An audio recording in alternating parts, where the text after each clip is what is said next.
Hello guys, मैं जितेंद्र आपका आपके यूट्यूब चैनल पे स्वागत करता हूं। जैसा कि आज एग्जाम 3 दिसंबर 2023 में पीआरटी का आज लास्ट पेपर है। लेवल फर्स्ट जो है उसका हम सॉल्यूशन करेंगे और सॉल्यूशन जो करेंगे जिस एग्जाम का देखना वो आपकी क्या रहेगी, साइकोलॉजी और हिंदी। अब तक हम लोगों ने तीनों एग्जामों को क्या है, इससे पहले 2 एग्जाम लोग सॉल्यूशन कर चुके हैं, चाहे वो टीजीटी हो या पीजीटी हो। आज अब जो सॉल्यूशन होगा वो कौन सा होगा, याद रखना, पीआरटी। तो चलिए भाई, आज की जो क्लास है उसे प्रारंभ करते हैं और देखते हैं कि आपके जो नंबर हैं वो कितने हैं और बिल्कुल आप सटीक आंसर आपको दिए जाएंगे। तो एक बार वीडियो को शेयर कर दीजिए, कमेंट्स कीजिए, लाइक भी करना और अपने फाइनली नंबर भी बताना कि आपके 30 में से कितने नंबर आए हैं और दोनों हिंदी और साइकोलॉजी को मिलाकर 45 में से कितने नंबर आए। तो चलिए भाई, एक बार वीडियो को क्या है, लाइक कर दीजिए और क्या है, शेयर भी कीजिए अपने दोस्तों के पास। और याद रखना, चैनल को जो भी बच्चा नया जुड़ रहा है चैनल को सब्सक्राइब कर लें। तो चलिए भाई, आज की जो क्लास है उसे शुरू करते हैं। और याद रखना, जो बच्चे एचटेट खत्म हो चुका है लेकिन जो बच्चे सीटेट की तैयारी कर रहे हैं वो बच्चे चैनल के साथ जुड़े रहें, क्योंकि सभी प्रकार की आपकी पेडागोजी जो है वो आपको कराई जाएगी, चाहे वो सीडीपी हो या पेडागोजी आपको कराई जाएगी। याद रखना इस चीज के बारे में। तो चलिए भाई, क्लास को प्रारंभ करें। पहला क्वेश्चन देखिए क्या है हम लोगों का।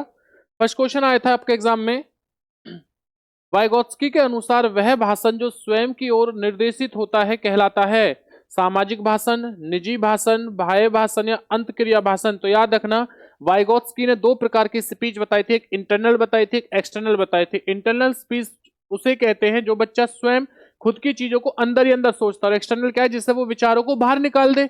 तो वो किसके बारे में कह रहा है, जो भाषण स्वयं की ओर निर्देशित करता है। तो क्या हो जाएगा, निजी, यानी कि क्या हो जाएगा, ए। पहला जो क्वेश्चन है उसका राइट आंसर क्या होगा बच्चा, याद रखना, ए हो जाएगा, निजी भाषण। जिस भी भाई ने सेकंड आंसर दिया है वो बिल्कुल क्या है, बिल्कुल सही है भाई। नेक्स्ट क्वेश्चन नंबर सेकंड देखिए आप लोग।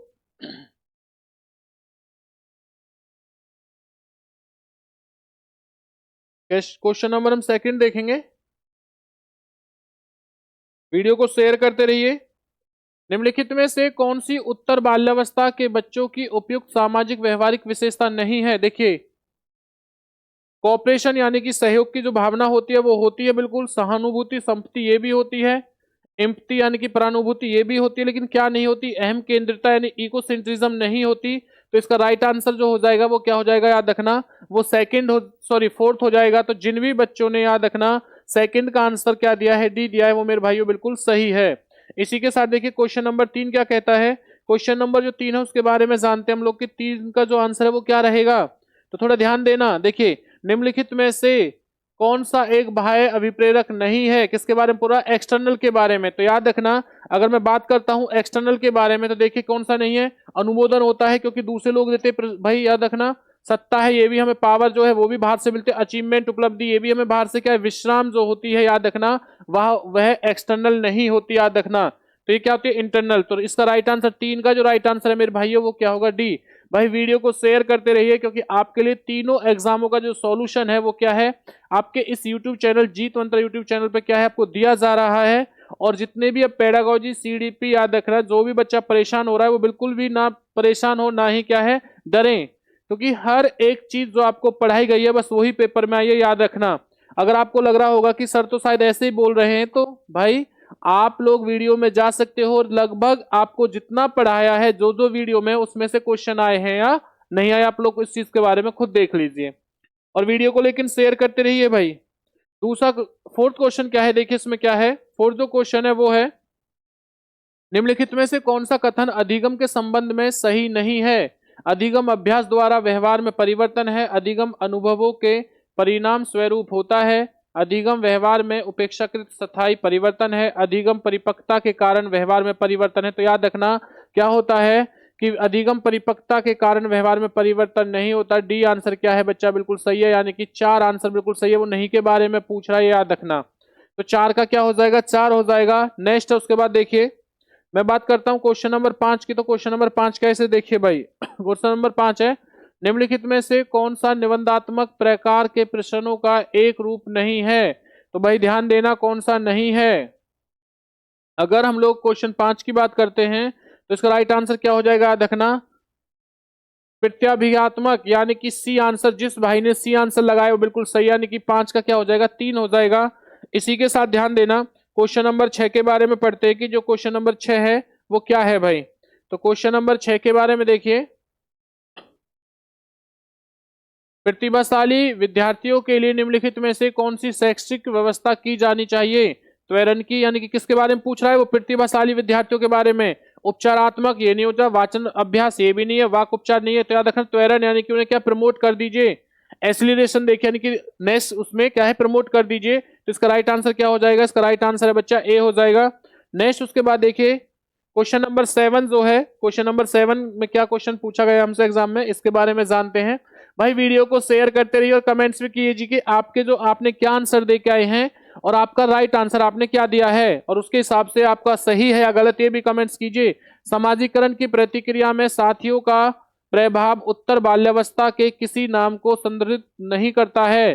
तो दल आयु, अनुरूपता की आयु, खेल आयु या संक्रमण आयु। याद रखना इसका क्या हो जाएगा भाई, इसका हो जाएगा संक्रमण आयु यानी कि डी आंसर इसका बिल्कुल क्या है बच्चे, याद रखना जिस भी भाई ने डी आंसर दिया है वो क्या है, वो बिल्कुल सही है। तो 7 का क्या हो जाएगा डी। इसी के साथ देखिए नेक्स्ट क्वेश्चन, क्वेश्चन नंबर 8 क्या है, क्वेश्चन नंबर 8 है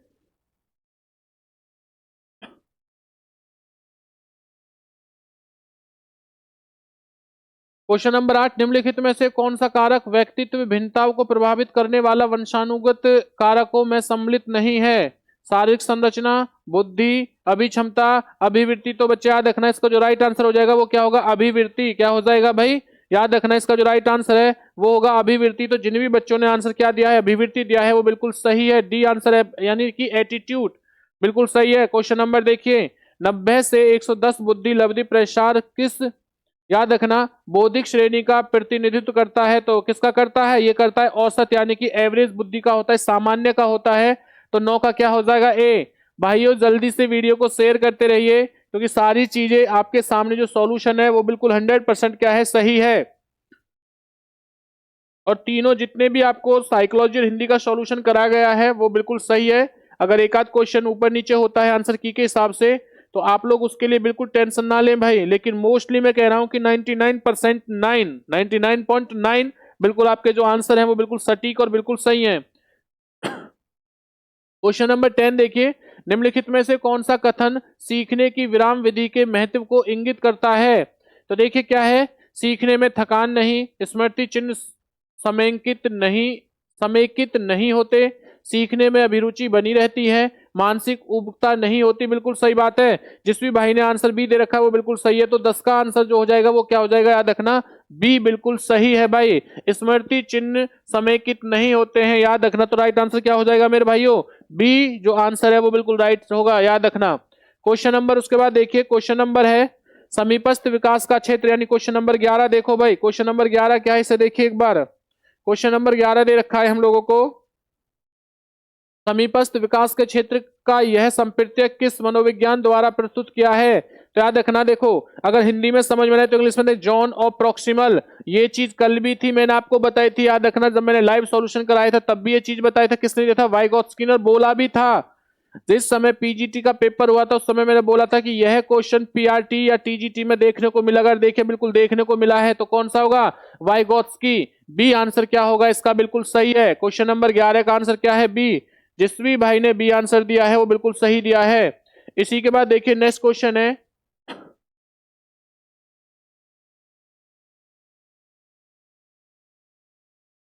क्वेश्चन नंबर देखिए 12 क्या है। क्वेश्चन नंबर 12 के बारे में जानते हैं, किसी कार्य का संतोषजनक प्रभाव उस कार्य के सीखने को प्रभावित करता है। सीखने का यह नियम किसके द्वारा, देखो संतोषजनक यानी कि प्रभाव के बारे में तो ये किसने दिया है भाई, थॉर्नडाइक ने दिया है, क्योंकि थॉर्नडाइक ने 2 नियम बताए थे अधिगम के, एक मुख्य नियम और गौण नियम। मुख्य नियम के अंदर 3 भागों में बांटा था, तीसरा भाग कौन सा था, प्रभाव का नियम, जिसे हम संतोष के नाम से भी जानते थे। ये मैंने आपको थ्योरीज पढ़ाई है, एज इट इज जो आपको पढ़ाया गया है वही एग्जाम में आया है।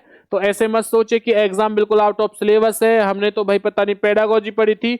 बार बार आपसे बस एक ही चीज कहा जा रहा था कि इतना विशेष ध्यान ना दीजिए क्योंकि जो बदलाव है इतना नहीं होगा, लेकिन आप लोग बस पेडागोजी के, मगर पेडागोजी से कोई भी क्वेश्चन नहीं आया है, जैसे अब तक स्टेट आता था उसी तरीके से स्टेट एग्जाम आया हुआ है। भाई वीडियो को शेयर करते रहिए और अपने सीटेट की तैयारी के लिए ये याद रखना, कल से आपके लिए सीटेट की जो क्लास है आपके यूट्यूब चैनल जीत मंत्रा चैनल पर क्या है भाई डाल दी जाएंगी। आप लोग इनका लाभ उठाइए और अपने एग्जाम में अच्छे स्कोर करिए। उसके बाद में क्वेश्चन नंबर देखिए 13, क्वेश्चन नंबर 13 का क्या आंसर रहेगा? निम्नलिखित में से कौन सा कथन अर्जित प्रेरकों की सही व्याख्या नहीं करता? वह जन्मजात नहीं होते हैं। अर्जित की बात कर रहा है, याद रखना किसके बारे में? अर्जित की। वह सार्वांगिक होते हैं, वह जीवित रहने के लिए आवश्यक नहीं होते, वह अधिगम को प्रभावित करते हैं। तो जल्दी बताइए भाई इसका क्या होगा, याद रखना। वो क्या होता है? वो यूनिवर्सल होते हैं, याद रखना। अर्जित क्या? यूनिवर्सल। तो वह सार्वंगिक होते हैं, ये नहीं माना होता, याद रखना। इसका राइट आंसर क्या हो जाएगा भाई? बी हो जाएगा। जिस भाई ने इसका राइट आंसर बी दिया है वो बिल्कुल सही है। जिस बच्चे का पेपर उसने सी लगा रखा है वो गलत है मेरे भाई, याद रखना। इसी के बाद में क्वेश्चन नंबर 14 देखते हैं, 14 देखते हैं कि क्वेश्चन नंबर 14 में क्या दिया गया है। क्वेश्चन क्या पूछा है हमसे, तो देखिए एक बार क्वेश्चन नंबर 14 को देखते हैं हम लोग। क्वेश्चन नंबर 14 में दे रखा है हम लोगों को, जब एक बच्चे का नैतिक विकास एक अच्छा लड़का या अच्छी लड़की घोषित होने की इच्छा पर आधारित होता है, तो यह इस नैतिक का संबंध किससे है? देखिए इससे पहले भी जो टीजीटी का पेपर हुआ था उसमें भी 2 क्वेश्चन आए थे, और अब क्या है, नैतिक विकास का सिद्धांत किसने दिया था? कोहलबर्ग ने दिया था। और इसमें कौन सा हो जाएगा भाई, याद रखना। व्यक्तिवाद एवं विनिमय, आज्ञाकारिता एवं दंड, सामाजिक अनुबंधन, अच्छे व्यक्तित्व संबंध यानी कि गुड रिलेशन यानी कि इंटरपर्सनल रिलेशन। तो बिल्कुल सही बात है भाई, इसका जो राइट आंसर हो जाएगा मेरे भाइयों वो डी है। जिस भी भाई ने क्या है 14 का क्या दिया है बच्चा, 4 आंसर दिया है, वो बिल्कुल सही है। इसी के साथ देखते हैं, देखिए क्वेश्चन नंबर 15। अब क्वेश्चन नंबर 15 के बारे में जानते हैं कि क्या है। ध्यान देना थोड़ा क्वेश्चन नंबर 15 के बारे में। शिक्षक का निम्नलिखित में से कौन सा कार्य सृजनशील बच्चे की क्षमता को अवरुद्ध करता है? अपसारी चिंतन के लिए प्रोत्साहन, दूसरों के विचारों की अनुरूपता के लिए जोर, विचारों की अभिव्यक्तियों की स्वतंत्रता, नव प्रयत्नों के लिए प्रेरणा। भाई जल्दी बताइए कि इसका जो राइट आंसर जो आपने दिया है वो क्या है, क्योंकि आपको मैं तो सॉल्यूशन ऑलरेडी करा ही रहा हूं। तो याद रखना जिस भी भाई ने इसका आंसर दे रखा है वो बिल्कुल सही है। दूसरों के विचारों की अनुरूपता के लिए जोर, तो इसका राइट आंसर क्या हो जाएगा मेरे भाइयों? बी। 15 का जो राइट आंसर है मेरे भाइयों वो क्या रहेगा? बी रहेगा। तो देखिए आपको बिल्कुल सही जो चीजें हैं वो दी जा रही हैं, बिल्कुल सही आंसर दिया जा रहा है। तो वे वीडियो को शेयर कर दीजिए। आप लोगों के लिए हम इतना संघर्ष कर रहे हैं, तो कम से कम आपका इतना फर्ज तो बनता है कि आप चैनल से जुड़े हो तो चैनल को शेयर कीजिए, जो बच्चे सब्सक्राइब कर रखा है जिन भाइयों ने, और जो बच्चा नया है वो क्या है, चैनल को सब्सक्राइब कर ले और अपने दोस्तों के पास, अपने मित्रों के पास भेजें। जो बच्चा सीटेट की तैयारी करना चाहता है, जो बच्चा एस्टेट में और अच्छे नंबर लाना चाहता है, जो एस्टेट का एग्जाम दोबारा देगा अच्छे नंबरों के लिए, तो वो बच्चा भी कैसे जुड़ा रहे। निम्नलिखित में से कौन सा बुद्धि परीक्षण एक अशाब्दिक बुद्धि परीक्षण है? आर्मी अल्फा परीक्षण, रेवेंस का प्रोग्रेसिव मैच स्टेज। तो किसके बारे में पूछा? वो अशाब्दिक के बारे में पूछ रहा है भाई, इस चीज को समझिए। बीने साइमन परीक्षण, जटोला सामान्य, मानसिक युक्ता, बिल्कुल सही बात है। इसका राइट आंसर होगा आर्मी अल्फा। ये कैसा है आर्मी अल्फा? जो है ये शाब्दिक है, ना कि अशाब्दिक भाई। और वो किसके बारे में कह रहा है कि एक अशाब्दिक बुद्धि परीक्षण है, सॉरी आर्मी अल्फाबेट्स, बिल्कुल सही बात है। ये सारे के सारे कैसे हैं? ये सारे के सारे भाई हमारे कैसे? शाब्दिक। और ये कैसा रहेगा? अशाब्दिक। तो बिल्कुल सही बात है, इसका राइट आंसर क्या होगा? ए हो जाएगा, आर्मी अल्फा परीक्षण। जिस भी भाई ने ए आंसर दिया है वो क्या है, याद रखना, बिल्कुल सही है।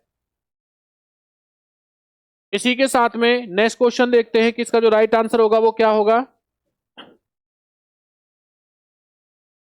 गेने के अधिगम गहने के अधिगम प्रतिमान के अनुसार किसी संप्रत्यय, एक बार मैं इसे रब कर देता हूं। गहने के अधिगम प्रतिमान के अनुसार किसी संप्रत्यय अधिगम के पूर्व किस प्रकार के अधिगम की आवश्यकता नहीं होगी? श्रृंखला अधिगम, नियम अधिगम, संकेत अधिगम, विविधीकरण। देखो कौन सा दे रखा है इसमें, संप्रत्यय यानी कॉन्सेप्ट के बारे में हमें बोल रखा है। ये क्या बोल रखा है देखो, अकॉर्डिंग टू गहने learning model which type of learning will not be required before any concept learning. देखिए कॉन्सेप्ट लर्निंग के बारे में कह रहा है, तो कॉन्सेप्ट जो लर्निंग है 4, यानी कि उसके बाद में विभेदीकरण 5वें नंबर पे। तो ये जो नियम सीखना है ये 8वें नंबर का है, ये नहीं होगा। तो बच्चे इसका राइट आंसर क्या हो जाएगा देखना, वो सेकंड हो जाएगा। मैंने इससे पहले टीजीटी का जो सॉल्यूशन कराया था, जिन बच्चों ने देखा होगा, तो वहां पे भी हमें पूरी आपको बताया था कि गहरे ने एक पुस्तक लिखी थी जिसका नाम था दी कंडीशन ऑफ लर्निंग। उसमें सीखने के कितने प्रकार बताए थे मेरे भाइयों? 8। 8वें में जो ये है ये 7वें नंबर पर आता है, ये चीज याद रखना। ये कौन से पर आता है? 7वें नंबर पर आता है। और जो विभेदीकरण है ये कौन से पर आता है आपका? ये 5वें नंबर पर आता है। और संप्रीत्य जो है ये 4th नंबर पे आता था, याद रखना। इसी के बाद में देखो नेक्स्ट पढ़ते हैं हम लोग। क्वेश्चन नंबर किसके बारे में पढ़ेंगे? क्वेश्चन नंबर 18 के बारे में जानते हैं कि इसका राइट आंसर क्या होगा। तो 17 का आंसर जो है वो क्या है मेरे भाई, याद रखना, वो है बी यानी कि 2। इसके बाद में जानेंगे क्वेश्चन नंबर 18 के बारे में। देखिए क्वेश्चन नंबर 18 क्या है भाई। क्वेश्चन नंबर 18 है, निम्नलिखित में से कौन सा कारक अधिगम को नकारात्मक रूप से प्रभावित करता है? यानी नेगेटिव के बारे में है। अभ्यास, अभिप्रेरणा, इच्छा शक्ति या थकान। बिल्कुल सही बात है, जिस भाई ने आंसर दिया वो बिल्कुल सही दे रखा है। राइट आंसर क्या हो जाएगा मेरे भाई, थकान। यानी कि 18 का राइट आंसर क्या है, थकान। भाई वीडियो को शेयर करते रहिए और लाइक भी करते रहिए। क्वेश्चन नंबर 19 देखिए। क्वेश्चन नंबर 19 क्या है मेरे भाइयों। ऐसा नहीं है कि पेपर बहुत टफ हो या डिफिकल्ट हो, बच्चे परेशान हो, बिल्कुल नहीं है। जो पढ़ा है वो ही पेपर में आया है। अब आपने पढ़ाई नहीं है तो उसमें हम नहीं कह सकते कि पेपर टफ है, ये याद रखना। जो पढ़ा है हम लोगों ने वो आया है, याद रखना। श्रवण बाधित विद्यार्थियों के शिक्षण अधिगम हेतु कौन सा प्रशिक्षण आवश्यक नहीं है? ओष्ठ पठन, संकेत भाषा, ब्रेल लिपि, गामक प्रशिक्षण। किसके बारे में कर रहा है? श्रवण बाधित। तो बच्चे याद रखना है किसके बारे में है। एक बार इंग्लिश मोड देख लेते हैं इसे। The teaching learning of the hearing। यानी कि संकेत की बात कर रहा है, तो याद रखना कौन सा आवश्यक नहीं है। तो संकेत बेटा जो बच्चा सुन नहीं सकता उसके लिए कौन सा आवश्यक नहीं है? ब्रेन लिपि बिल्कुल भी नहीं है भाई, ये तो क्योंकि किसके लिए, उनके अंधे के लिए है। तो इसका राइट आंसर क्या हो जाएगा, एक तो सी और दूसरा कोई गामक प्रशिक्षण, बिल्कुल सही बात है। मोटर ट्रेनिंग ये भी उसके लिए हो जाएगा। तो देखो बी और डी ऑप्शन में है कहीं, बी और डी, बी और डी बेटा कहीं पर है क्या बच्चा, सॉरी सी और डी, सी और डी देखो एक बार, सी डी बिल्कुल है। आंसर जो रहेगा इसका राइट क्या रहेगा, याद रखना। इसका राइट आंसर है मेरे भाइयों 3। जिस भी भाई ने 19 का राइट आंसर 3 दिया है वो बिल्कुल सही है, ध्यान देना इस चीज के बारे में। क्वेश्चन नंबर देखते हैं अगला क्वेश्चन। क्वेश्चन नंबर 20 क्या है।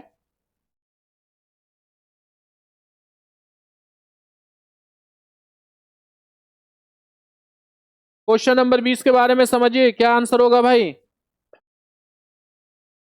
कौन सी शिक्षण अधिगम पद्धति बाल केंद्रित एवं प्रगतिशील शिक्षा में सम्मिलित नहीं है? प्रयोजना, समस्या समाधान, प्रयोगात्मक, भाषण। तो राइट आंसर क्या हो जाएगा भाई, 20 का जो राइट आंसर है मेरे भाई याद रखना वो क्या होगा, सी हो जाएगा। भाषण यानी कि लेक्चर नहीं है, बाकी चीजें क्या है याद रखना।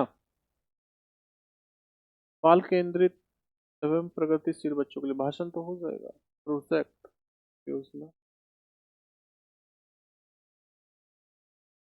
इसका राइट आंसर क्या है भाई, याद रखना सी है।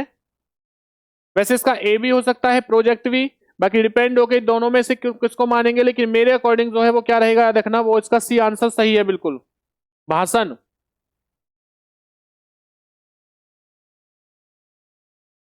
एक बार और देख लेते हैं इस क्वेश्चन को। कौन सी शिक्षण अधिगम पद्धति बाल केंद्रित एवं प्रगतिशील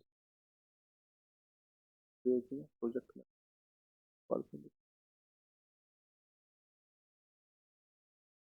देखिए बिल्कुल सही है, नहीं है इसका सी नहीं होगा, प्रोजेक्ट होगा इसका बेटा, याद रखना। क्वेश्चन नंबर 20 का जो राइट आंसर है मेरे भाई वो क्या रहेगा, ए। जिस भी भाई ने ए आंसर दिया वो बिल्कुल सही है। तो इसका राइट आंसर क्या है मेरे भाई, याद रखना इसका राइट आंसर है प्रोजेक्ट, यानी कि ए आंसर 20 का क्या है, ए। इसी के बाद देखते हैं क्वेश्चन नंबर क्या है 21 के बारे में जानते हैं। देखिए क्या है, पावलोव के अधिगम सिद्धांत का आधार किस प्रकार का सीखना है। तो देखियो मैंने आपसे पहले ही कहा था मेरे भाइयों कि इन्होंने कौन सा सिद्धांत दिया था, अनुकूलित अनुक्रिया का, सॉरी अनुबंधित अनुक्रिया सिद्धांत, क्लासिफिकेशन। तो यही तो है क्लासिकल कंडीशनल थ्योरी।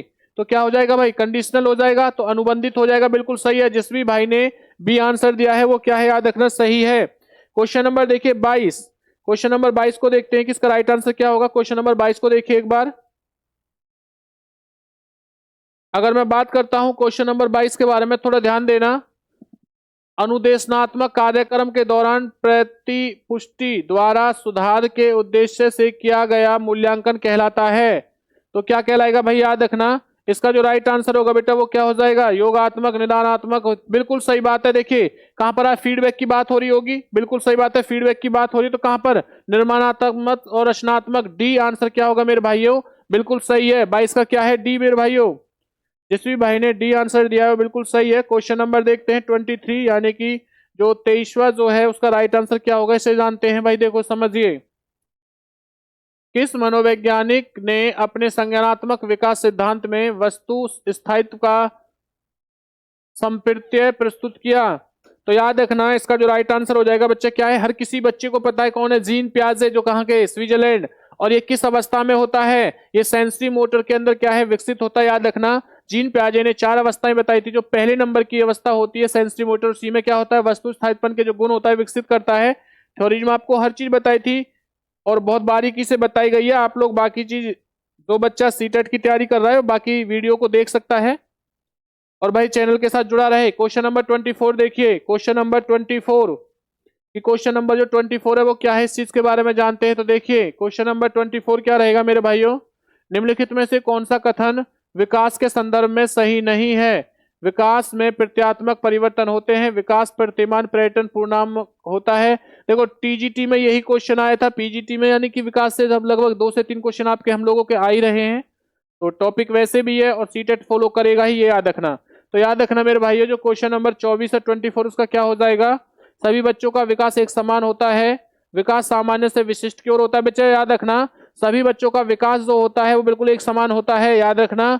तो इसमें क्या हो जाएगा, ए आंसर जो है, प्रक्रियात्मक परिवर्तन नहीं होता। कुछ बच्चों ने सी लगा रखा है तो सी में थोड़ा ध्यान देना बेटा। वो अगर विकास की बात कर रहा है एक समान, ये नहीं कि सभी बच्चे, देखो अगर कोई छोटा बच्चा है जिसने जन्म लिया है तो सब बच्चे क्या है, पहले हाथ पैर हिलाना, हर चीज को मुंह में डालना, फिर क्या है घुटमन चलते हैं, किसी चीज को पकड़ के खड़े होते, तो वो होता है एक समान। तो सभी तो ऐसा करते हैं, ऐसा थोड़ी नहीं है कि कोई बच्चा घुटमन चल रहा है, कोई बच्चा दौड़ना शुरू करता है, ऐसा नहीं होता। तो यही होता है एक समान, याद रखना। तो राइट आंसर क्या हो जाएगा भाई, इसका ए होगा। तो ए और सी में से वैसे हालांकि दोनों में ही वो है, तो मेरे हिसाब से जो राइट आंसर होगा वो ए होगा, और मोस्टली कह रहा हूं 99% इसका आंसर ए ही होगा। जब आंसर किया जाएगी तो उसमें देख लेना। क्वेश्चन नंबर है बेटा 25, याद रखना। क्वेश्चन नंबर 25 का आंसर देखिए एक बार। 25 का आंसर क्या है, याद रखना। एक बच्चा किसी पाठ को अपनी सुविधा अनुसार कई भागों में बांटकर सीखता है तो वो क्या, अंश विधि, बिल्कुल सही बात है। क्या आंसर है भाई, देखो क्वेश्चन पढ़ने की आवश्यकता, अंश विधि। इससे पहले जो पेपर हुआ था टीजीटी में उसमें क्या आया था, पूर्ण विधि के बारे में, कि वो शुरू से लेकर अंत तक पढ़ता है। इसमें क्या है कि कई चीजों को भागों में बांट कर पढ़ता है, तो याद रखना है अंश विधि, बिल्कुल सही बात है। 25 का क्या आंसर होगा मेरे भाइयों, सी। इसके बाद देखेंगे कि 26 है, इसका क्या आंसर है, इसे जानते हैं भाई एक बार। 26 का आंसर क्या होगा, 26 का आंसर है, विभिन्न आवश्यकता वाले विद्यार्थियों की समावेशी कक्षा के लिए कौन सी शिक्षण अधिगम व्यू रचनाएं महत्वपूर्ण होंगी?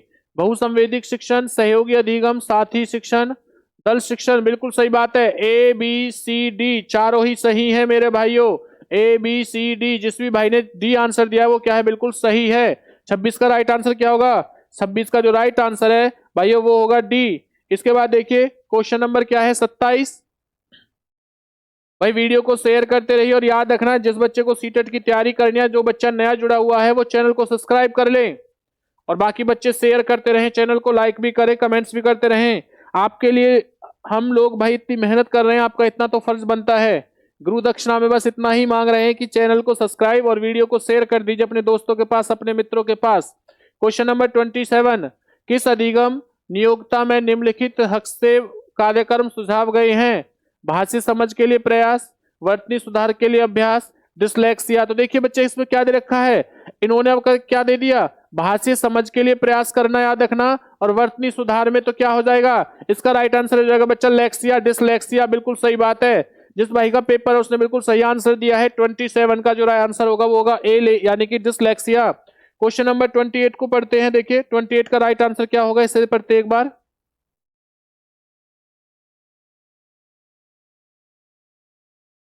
28 का आंसर देखिए एक बार भाई। थॉर्नडाइक के बिल्ली पर सीखने के प्रयोग में एक विशिष्ट व्यवहार सीखने के लिए किस प्रकार के अभिप्रेरक का प्रयोग किया गया है? जैविक, सामाजिक, बाह्य अभिप्रेरणा, वातावरणीय अभिप्रेरणा। जल्दी बताइए इसका क्या आंसर होगा। तो याद रखना बेटा इसका जो राइट आंसर है वो होगा वातावरणीय अभिप्रेरक, यानी कि डी आंसर बिल्कुल सही है। तो थॉर्नडाइक के अनुसार क्या है, वातावरणीय अभिप्रेरक। तो डी आंसर इसका क्या है मेरे भाई, बिल्कुल सही है। जिस भी भाई ने 28 का डी आंसर दिया वो बिल्कुल सही दिया है। क्वेश्चन नंबर 29, एक बार इसे पढ़ लेते हैं। 29 क्या है, देखिए 29 और 30 इन दोनों को ही कर लेते हैं। देखो क्वेश्चन नंबर क्या है 29 क्या है, मानसिक आयु का प्रयत्न किसने दिया था या प्रत्यय किसने दिया था, बच्चा याद रखना। मानसिक आयु के बारे में जो कहा था वो किसने कहा था, बीने ने कहा था। ए आंसर 29 का क्या है, ए है। और विकास की प्रक्रिया प्रारंभ होती है, याद रखना, किससे, गर्भधारण से लेकर मृत्यु तक, बिल्कुल सही बात। तो 30 का आंसर क्या हो जाएगा मेरे भाइयों, डी हो जाएगा, सॉरी सी हो जाएगा, 3 हो जाएगा। तो साइकोलॉजी के जो आपका पार्ट है वो समाप्त होता है। वीडियो को शेयर भी कीजिए और अब फाइनल मुझे ये भी बताना कि आपके जो नंबर है 30 में से वो कितने आए हैं। अब चलिए, अब जो सॉल्यूशन होगा वो हिंदी का होगा, कि हिंदी का सॉल्यूशन क्या है एक बार इसे देखते हैं हम लोग। हिंदी का सॉल्यूशन देखिए, 15 क्वेश्चन है हिंदी के, और टॉपिक आपको बिल्कुल ये अभी प्रैक्टिस सेट करवाया भी था उपसर्ग और प्रत्यय के बारे में, और देखिए वहीं से बहुत सारे क्वेश्चन भी आए हैं। इससे पहले पहली जो प्रैक्टिस सेट करवा रखा है आपको भाई, उससे भी क्वेश्चन आए हुए हैं, याद रखना इस चीज के बारे में। उच्चारण से, तो देखिए पहला ही क्वेश्चन किससे आया, उच्चारण से। निम्नलिखित में से कौन सा युग्म संगत नहीं है, तो देखिए डे और डे क्या होते हैं बच्चा, उच्छिप्त होते हैं। रे और लुड़ित होता है, पार्श्विक होता है, बिल्कुल सही। ये और वे का जो उच्चारण होता है याद रखना, वो नासिक नहीं है बच्चा। ये नासिक तो क्या होते हैं, पांचों वर्गों के अंतिम वर्ग नासिक कहलाते हैं। तो इसका राइट आंसर क्या हो जाएगा, ए। जिस भी भाई ने इसका आंसर ए दिया है वो बिल्कुल सही दिया है। क्वेश्चन नंबर देखते हैं 2, कि किस विकल्प के शब्द अभी उपसर्ग से निर्मित नहीं है, किससे भाई, अभी से। तो याद रखना मेरे भाइयों, इसका 32 का जो आंसर होगा वो क्या होगा, याद रखना बच्चा, अधि अभिराम, अभ्यागत, अभिष्ट, अभिप्रेत, बिल्कुल सही बात है। इसका जो राइट आंसर है मेरे भाइयों वो क्या हो जाएगा, डी। जिस भी भाई ने 32 का 4 किया है वो क्या है, बिल्कुल सही किया है। क्वेश्चन नंबर देखते हैं 33 का, कि क्या होगा, याद रखना, कंपाउंडर बीमार को दवा पिलाता है, उक्त वाक्य में रेखांकित वाक्य पद है। तो भाई देखिए क्या है, याद रखना, पिलाता, तो पिलाता क्या हो जाएगा बच्चा, कृदंत क्रिया हो जाएगी, बिल्कुल सही बात है, ऑप्शन में है, बिल्कुल है। तो याद रखना 33 का आंसर क्या हो जाएगा, डी। जिस भी भाई ने 33 का 4 दिया है वो बिल्कुल सही है। उसके बाद में देखिए क्वेश्चन नंबर क्या है भाई, 34। क्वेश्चन नंबर 34 में क्या है, एक बार इसे देखते हैं। क्वेश्चन नंबर 34 देखिए भाई एक बार। क्वेश्चन नंबर 34 है मेरे भाइयों, तत्पुरुष समास का कौन सा युग्म असंगत है, आश्रित कर्म तत्पुरुष समास, तुलसीकृत संबंध तत्पुरुष समास, रसोई घर संप्रदान, गृहस्थ अधिकरण, बिल्कुल सही बात है। ये तीनों सही है, आश्रित्व जो है कर्म नहीं आएगा, तो बिल्कुल सही बात है। 33 34 का क्या आंसर होगा बच्चा, ए। जिस भी भाई ने ए आंसर दिया है 34 का वो क्या है, वो बिल्कुल सही दिया है, ये चीज याद रखना आप लोग। इसी के बाद देखते हैं क्वेश्चन नंबर, एक बार भाई इधर से देख लीजिए 38, यहां से देख लेते हैं क्वेश्चन नंबर 38 क्या है। तो 38 में हमें जो दे रखा है वो क्वेश्चन दे रखा है कि किस विकल्प का शब्द व्यक्तिवाचक संज्ञा का उदाहरण नहीं है। तो व्यक्तिवाचक कौन सा नहीं होगा भाई, रामायण, आगरा, ताजमहल, तो व्यक्तिवाचक है, लेकिन नगर क्या है, जातिवाचक। तो ए आंसर क्या हो जाएगा मेरे भाइयों, ए आंसर जो आपका होगा वो होगा यानी कि नगर। तो नगर जो है वो क्या है, जातीय ना कि व्यक्ति। तो 38 का ए आंसर है, बिल्कुल सही। जिस भी भाई ने आंसर दिया बिल्कुल सही दे रखा है भाई।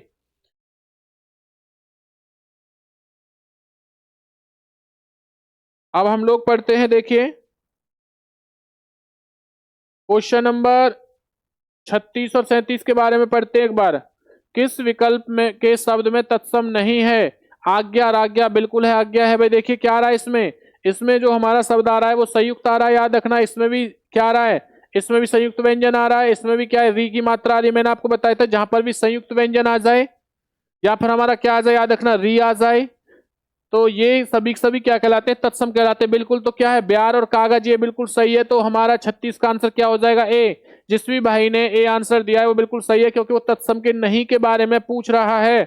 37 का देखिए, निम्नलिखित में से कौन सा भेद पुरुषवाचक सर्वनाम का नहीं है। देखो पुरुषवाचक के 3 भेद होते हैं, उत्तम, मध्यम और अन्य। कौन सा नहीं है, व्यक्तिवाचक नहीं है, ये चीज याद रखना। तो 37 का आंसर क्या हो जाएगा मेरे भाइयों, ए हो जाएगा, याद रखना भाई।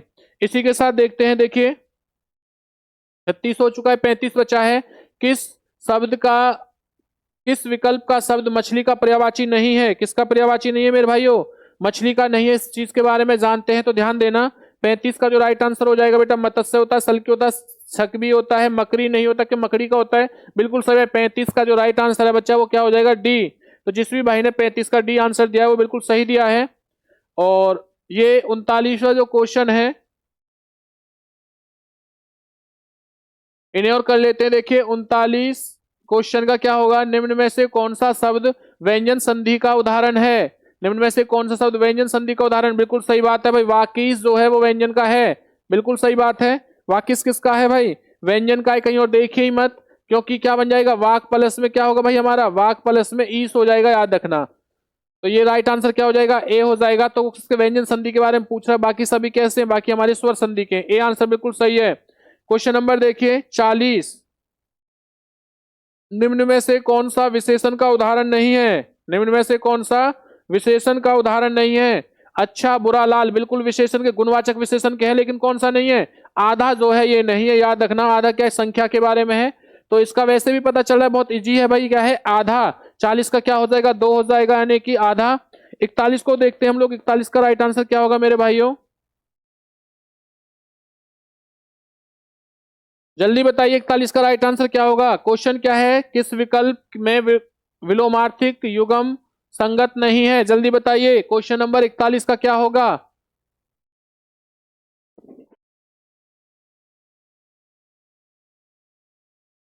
भाई आपका इतना फर्ज तो बनता है कि वीडियो को शेयर करते रहिए, क्योंकि आपके लिए इतनी हम मेहनत कर रहे हैं कि आपको बिल्कुल सही आंसर मिल सके, सटीक आंसर मिल सके। और याद रखना, आप अगर इसी तरीके से मेहनत करोगे तो कोई एग्जाम ऐसा नहीं है जिसे आप लोग क्वालिफाई नहीं कर सकते। देखिए क्वेश्चन नंबर 41 का क्या है, क्वेश्चन नंबर 41 का जो राइट होगा वो ए है, यानी आज्ञा का क्या हो गया, याद रखना, अनुज्ञा नहीं होता है बेटा। और वो क्या पूछ रहा है, नहीं के बारे में ही पूछ रहा है, याद रखना। क्वेश्चन नंबर क्या है भाई 42, क्वेश्चन नंबर 42 का क्या है, दूसरे के काम में, क्वेश्चन नंबर 42 देखिए एक बार क्या है, दूसरे के काम में दखल करना वाक्यांश में क्या हो जाएगा, हस्तक्षेप हो जाएगा, बिल्कुल सही बात है। 42 का क्या हो जाएगा, ए आंसर हो जाएगा भाई। 42 का क्या है, याद रखना, ए आंसर, सॉरी सी। 42 का क्या है मेरे भाइयों, सी आंसर हो जाएगा। राइट आंसर 42 का क्या है, सी है। इसी के साथ देखिए क्वेश्चन नंबर 43 देखिए एक बार, क्वेश्चन नंबर 43 में क्या कह रहे हैं, किस विकल्प के शब्दों में प्रत्यय संबंधित अशुद्धियां हैं? तो क्या हो जाएगा, प्रत्यय संबंधित पूछ रहा है, तो बच्चा याद रखना, इसका जो राइट आंसर हो जाएगा वो डी हो जाएगा। पंडितायता और बहुलायता, इसमें से क्या है बेटा, इसका डी आंसर हो जाएगा, क्योंकि ताता नहीं होगा इसके अंदर, याद रखना। तो 43 का क्या हो जाएगा बच्चा, 43 का जो आंसर है वो याद रखना, वो क्या हो जाएगा, डी। उसी के साथ हम लोग देखते हैं 44, क्वेश्चन नंबर 44 को देख लीजिए एक बार, क्या आंसर होगा, किस विकल्प में क्षमा क्षमा, देखो थोड़ा यहाँ पर क्षमा दो तरीके से पूरा नहीं आधा लिखा है, शब्द का युग्म क्रम सही नहीं है, तो याद रखना, तप्त धूप, कथुआ माफी, माफी पृथ्वी, सब में देखिए पूरी पूरी दो दो वो है बेटा, किसमें नहीं है अधूरा, माफी और तलवार, इसलिए इसका राइट आंसर क्या हो जाएगा भाई, 44 का जो राइट आंसर है मेरे भाइयों वो रहेगा बी, यानी कि 2। क्वेश्चन नंबर 45 देखिए, किस शब्द में इत प्रत्यय कृदंत के रूप में प्रयुक्त हुई है? तो जल्दी बताइए भाई इसका राइट आंसर क्या है बेटा, याद रखना, इसका जो राइट आंसर होगा वो है आप लोगों का बी, यानी कि कलंकित। कलंकित जो है याद रखना, इसमें क्या है, कृदंत इत जो है कृदंत प्रत्यय के रूप में क्या है भाई, यूज की गई है। तो चलिए आज जो आपका हिंदी और साइकोलॉजी का जो सॉल्यूशन है पीआरटी लेवल दिसंबर 2023, उनका क्या होता है बच्चा, आप लोगों का याद रखना, वो कंप्लीट होता है। भाई वीडियो को शेयर कर देना और आपको फाइनली नंबर भी बताने कि आपके नंबर कितने आए। चलिए अब मिलते हैं कल से, जो आपकी परमानेंट क्लासें होंगी वो किसकी हो जाएंगी, याद रखना, वो सीटेट की होगी, चाहे वो पेडागोजी ईवीएस हो, मैथ हो, आपकी जो भी पेडागोजी होगी वो आपको इस आपके यूट्यूब के माध्यम से आपको पढ़ाई जाएगी। भाई जुड़े रहिए, वीडियो को शेयर कर देना और चैनल के बारे में सबको कह बताइए। अगर किसी को सीटेट की तैयारी करनी है तो किससे करनी है, जीत मंत्रा से। तो सभी लोग अपना ध्यान रखें, अच्छे रहें, जय हिंद जय भारत।